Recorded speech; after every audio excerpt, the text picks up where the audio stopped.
Within DecoNetwork, know that you can rename a decoration process. So most shops don't offer rhinestones, but maybe you offer laser engraving or patches. Well, you can take a decoration method like rhinestones, rename it. Maybe we call it laser engraving. We change the abbreviation to LE, and we'll leave the minimum 1. And actually I'll take a raster and a vector. I just want no more than one color.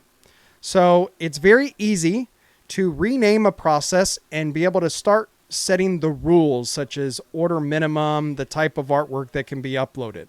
Now, when we do this, make sure you look at the designer settings, the production settings, and even the color palette, because whatever this original decoration process was, it was configured to account for whatever that is. You know, rhinestones, we're going to have different limitations when it comes to artwork than we do when it comes to engraving.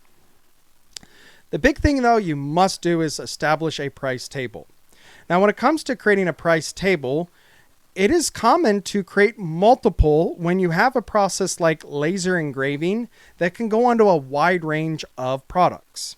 Now, what is most common is, hey, I'm going to use a flat rate and then I'm going to assign it to certain products or product groups. So what I've done here is I've created 2 standard price tables, one for drinkware, one for non-drinkware.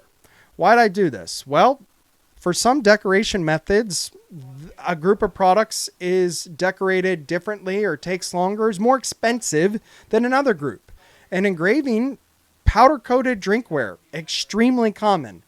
It's a lot slower to engrave than it is maybe a coaster or a bottle opener or something made out of something that's not powder-coated.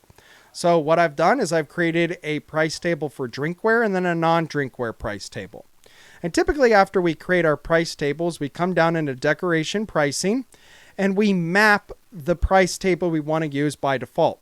So if drinkware is my go-to engraved product, I want to make drinkware the go-to.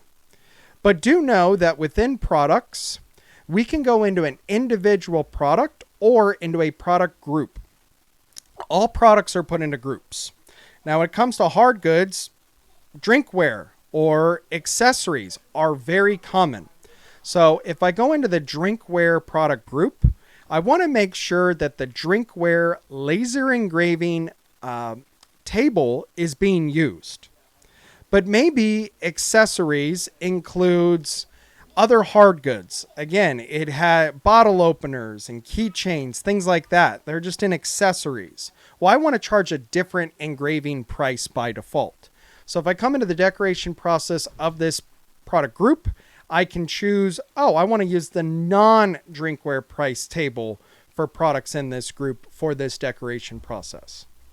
So do know that, hey, we can rename a decoration process. We can create multiple price tables if necessary, and we can choose to assign that price table to products in a certain group.